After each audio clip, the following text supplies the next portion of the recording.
My name is Eliza Monroe.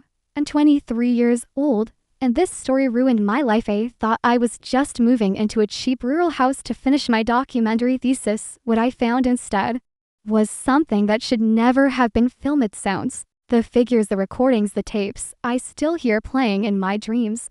Subscribe, like, and share if you dare to follow the truth I uncovered. This story is written and edited by Dark Life Side Diaries. He found the listing for the house at 3:12 a.m. dead in the middle of another sleepless night spent doom scrolling for a cheap place to stay. Well, I finished my final documentary for film school. My budget was trash, my options worse. But then I saw a historic farmhouse, fully furnished, rural isolation for $100. Month, must bring own equipment. It was posted by someone named only HD Ellis. No photo, no contact, just GPS coordinates. Most people would have ignored it, but I was desperate and intrigued. So I packed my camera gear, my hard drives, and 2 weeks worth of instant coffee and drove 6 hours out of Denver until the road turned to gravel and then to dirt. When I finally pulled up to the house, my stomach dropped. It was old, I mean Civil War, old, chipped red paint, rotting porch steps, shattered windows, but it had power and silence and something else I couldn't explain, like the air was holding its breath. I stepped inside, camera already in hand. The house creaked as I walked, not old house creaks, but sharp ones, like it was warning me with each step. The furniture was original, dusty, and touch. No signs of life, no clocks, no mirrors, just emptiness. I set up in the back room, turned on my handheld recorder to capture ambient sound, and hit record on my camcorder to log my arrival. The night I listened to the first ambient tape, and I swear to God there was breathing, not mine, not animal, human, slow, heavy, right next to the mic. But I was alone. I checked every corner, every closet, every crawl space, nothing. I wrote it off as old with an anxiety. The second night, I placed motion cameras in every hallway at exactly 2:43 a.m. Every one of them turned off at the same time. But my handheld audio recorder didn't. It picked up footsteps, 3 slow steps, and then a voice whispering one word over and over. Downstairs, downstairs, downstairs. The basement door was locked, rusted shut, hadn't been opened in decades. I left it alone. I wish I never pressed play on that tape again, but on the third night I found something under the bed in the guest room, an unmarked VHS tape. I don't own a VHS player, but one appeared the next morning on the kitchen table, still plugged and still warm. No power surge, just there. That night I watched the tape. It wasn't a movie, was a recording. The camera was shaky, grainy, filmed in this same house, but the walls were different, covered in symbols, scorch marks, and what looked like dried handprints. A woman's voice kept whispering, keep recording, until suddenly the camera turned and she looked into the lens. Her eyes were black, not metaphorically, not dark black. And then she smiled. Not like she was afraid, like she was proud of what she'd summoned. Then the tape cut and my recorder sitting beside me clicked on by itself, and the same voice whispered, Eliza, you're here now. I didn't sleep after the first tape. How could I? The whisper, the name, the feeling that something ancient had finally looked back at me. The next morning, I tried to tell myself it was a bad dream, a sleep-deprived hallucination from too much caffeine and stress. But when I went back to my laptop to review the previous night's footage, something was wrong. Files had moved. One was titled Eliza 1M, for I hadn't named it, I hadn't recorded it, but it was there, timestamped at 3:33 am. I played it. The footage showed me asleep in bed, but the camera angle was impossible. It was shot from above, like mounted on the ceiling. I don't have anything installed that there. In the clip, my body twitched once, then twice, and then my eyes opened. But I wasn't awake, they just opened, pitch black.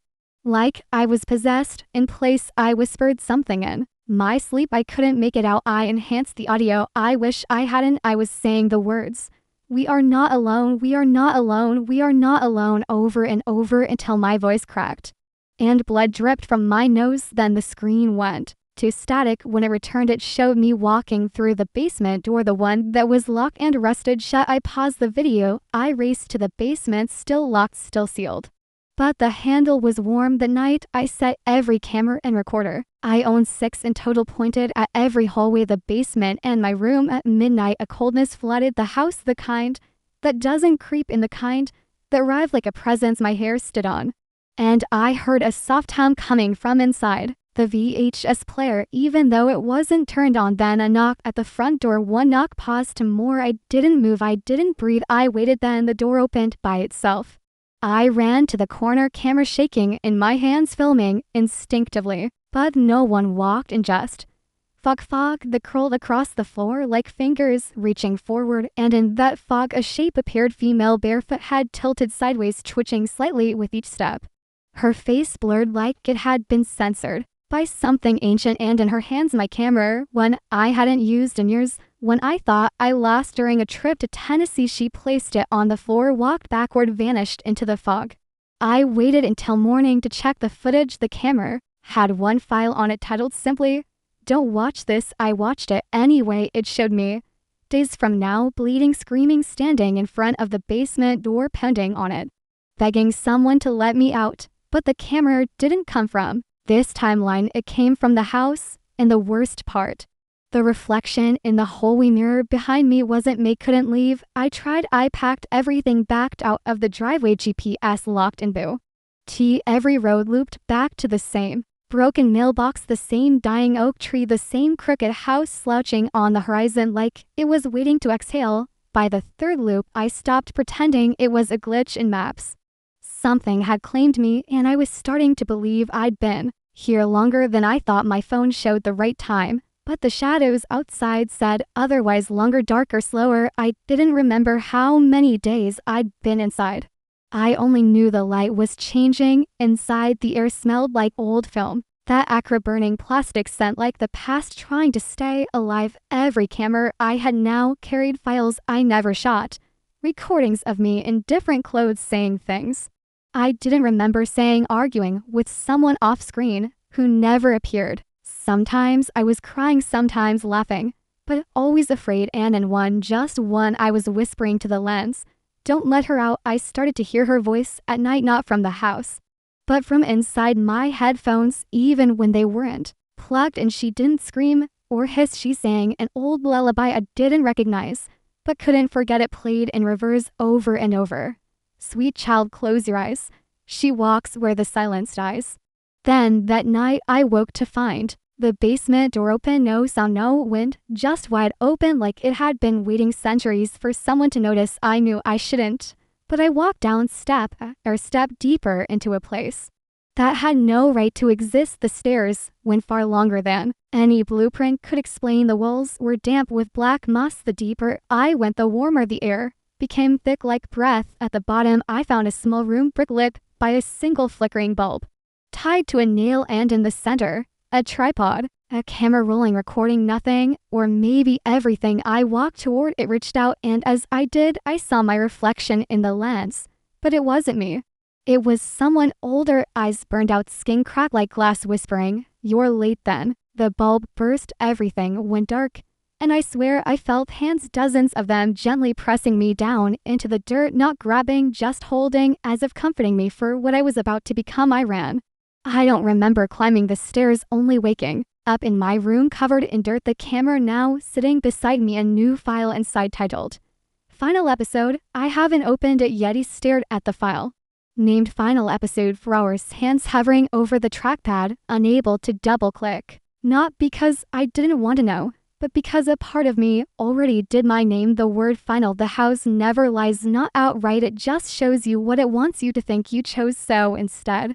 I opened the camera's media library, hoping for anything else, and that's when I found the folder, Harvest_13. It contained 13 subfolders, each named after a girl: Clara, Jim, Michaela, Savannah, Naomi, Brooke, Alice, Lily, and Teresa, Ivy, Nicole, Reese, and Eliza. All the same camera, all the same house, all footage, hours and hours of it. I opened one at random. Michaela, it showed her unpacking bags, joking into the camera about making a paranormal series for YouTube. Her hair was tied back, she had dimples. I watched as the footage slowly changed. Her smile faded, her eyes sunken. She started hearing things. Doors opened at night. She found VHS tapes of herself screaming in tongues. One night she tried to burn the house.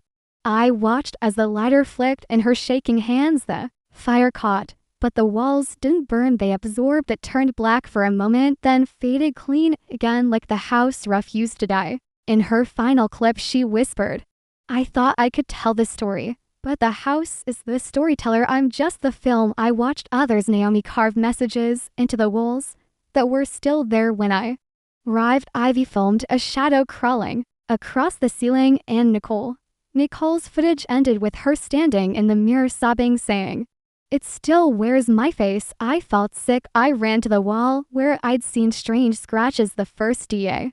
Why? And now, under fresh light, I could see them clearly. Names, dates. The last was mine. Eliza Monroe. Recording began March 3rd. Recording ends unknown. I touched the wall and felt warm like blood had been poured behind it. That night I dreamed of the house breathing, the windows expanding and shrinking like lungs. I stood outside in the dream watching as 13 versions of me walk into it one by one, each filmed by something above them, something tall, something moving like a spider with 1,000 eyes. When I woke up, the door to the attic was open. I never touched the attic. I thought it was nailed shut, but now the ladder had been pulled down, and at the top, a blinking red light, a camera already rolling. I climbed slowly, each run colder than the last, and when I reached the top, I found a room with no floor, only mirrors, endless suspended mirrors, and in every reflection, I saw a different girl, each one with my face, but different eyes, some weeping, some smiling, one mouthing, "Don't record the ending." Behind me, the door shut. I turned. I wasn't alone anymore, and the camera whispered, "Sing for begin." I thought the attic was the end, the top, the final threshold, but the moment the door shut behind me, the mirrors came alive, and I understood. This wasn't an attic. It was a viewing room, a place where the house watched itself through us. The suspended mirrors twisted and rotated slowly, and as I looked into each one, I saw myself in scenes I hadn't lived yet. One showed me sitting in a field, dirt on my face, smiling like I'd escaped. Another showed me underground, eyes torn out, whispering prayers through sewn lips. One by one they changed, flickered, rewound. And then they started to record me. I heard the click, the glass shimmer. My reflection didn't copy me anymore. I turned my head left, she turned right. I stepped forward, she stepped back. And then she smelled that wrong, knowing smell. Suddenly, the attic filled with static, not sound, but presence, a low, droning pressure like 1,000 voices remembering, and in that moment a mirror directly in front of me cracked from the inside. A pale hand pushed through, fingertips bleeding, and a voice, my voice, whispered, "You're facing the wrong direction. Turn round." But I didn't. I couldn't. Behind me the air felt warped, like the entire room was folding inward. The mirrors started showing something else now, not just me, but the other girls watching me. Claire, June, Naomi, all of them standing inside their own reflections, eyes wide, mouths open in warning or mourning, or both. I screamed. The sound didn't echo, it recorded. I could feel it being absorbed into the walls, becoming another line in a script I never agreed to. Then came the voice from nowhere, not from the mirror, not from above, but from inside my ear, saying, "Every camera becomes a door. Every door needs a story. You are not filming us, we are filming you." And then the lights exploded, the attic vanished. I woke up strapped to a chair in the basement under a spotlight, alone. But not alone. Cameras surrounded me, all powered on. In front of me was an old monitor, already playing back something. It showed me sitting here from a higher angle, saying things I didn't remember, saying, "This is my final entry. If you're seeing this, I'm already edited out." I watched myself blink, and then the real me blinked in sync, a perfect match. The loop had begun. I reached down and found a small note taped to my leg. No name, just 5 words. Scene 5, stay in frame. I've stopped trying to escape, not because I've given up, but because I finally understand the rules.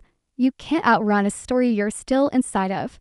The moment I saw myself on that monitor, reciting lines I never spoke, I realized I wasn't the narrator anymore. I was the script. Every move I made was being pre-written, every word I spoke captured in places I never saw cameras. I smashed one, and another powered on. In its place I cut the wires, and they hissed like snakes and slithered back together. The house doesn't just record, it restores time. Here bends, loops, resets. I found a room yesterday that wasn't there before, a long hallway lined with TVs, all of them showing me in different versions. In one, I'm older, married, smiling. In another, I'm crawling out of a grave, dirt pouring from my mouth. In the last one, I was in a mental hospital whispering to an empty chair. While a nurse took notes and nodded, but I wasn't alone. In the screen behind me stood the girl from the first VHS tape, the black-eyed one watching me, and when I leaned in close she did to pressing her face to the glass, and then she reached through, not her hand, mine. The screen shattered, and blood ran down my nose. I blinked and I was back in my room. No camera, no monitors, just a note on the wall written in dust. Only stories with endings are remembered. I'm starting to believe I'm not even Eliza Monroe anymore, or maybe I never was. Maybe the house finds empty names and fills them with the next girl dumb enough to hit record. The basement door now opens on its own every night. The attic ladder descends without sound. The house breathes when I sleep, and I swear I hear typing, like something is writing ahead of me, crafting my next move. Before I even think it, I've found 15 symbols on the wall, one for each girl, and now there's a new one, a blank one. Mine waiting to be carved tonight. The house whispered something new through the static of my broken camera mic. Every viewer becomes the viewed, every lens turns inward, every story needs its final girl. But I'm not going to give it what it wants, not yet. Not until I film my version. If I can overwrite the ending, maybe I can break the loop, or maybe I'll just become a new folder in the system waiting for the next girl to press play. It began with silence, not darkness, a silence so deep it felt like gravity pressing into my skull, stretching the seconds as if time itself was holding its breath for the final scene. And I knew without checking that every camera in the house had turned to face me. I could feel their gaze, not mechanical but hungry, as if each lens had grown an eye, and every blink recorded more than light. I walked to the living room and found the VHS player on. No tape, no buttons, lit, and still it hummed on the screen. The static twisted into shape. A room, a chair, me. But from the future, or the past, or maybe the version that already lost. My reflection stepped forward through the glass and whispered, "We all chose to watch, that's how the story gets." And behind her, 13 other versions of me stood motionless, each one from a different recording. Their mouths stitched shut. I ran, I grabbed my camera, I screamed into it, filming everything. I told the story backwards, I played the tapes out of order, I destroyed scenes. I tore out pages of the journal I didn't remember writing. The house pulsed round me like a living organ, walls heaving, lights dropping, mirrors cracking from the inside. But I kept recording, desperate to rewrite the ending before the house could upload mine. That's when I heard it. Not a voice, not a word, but clapping. Slow, deliberate applause coming from the attic. I climbed, knees trembling, heart screaming, and found the mirrors gone, replaced by a single screen looping the same footage. Me sitting calmly saying, "I'm free now," but I wasn't even speaking. The footage was lying. I backed away, and there it was, a door, final inching, covered in carvings that flickered with names: Clara, June, Michaela, Eliza. Mine burned brightest. The doorknob was ice. I touched it, and the house spoke, not in sound, but in understanding. "You are not the final girl, you are the final viewer." And with that, the door opened, not into darkness, not into fire, but into another room, freshly reset. Clean, waiting, camera ready. A knock at the door, a girl's voice outside. "Hi, I'm here for the listing. Is anyone home?"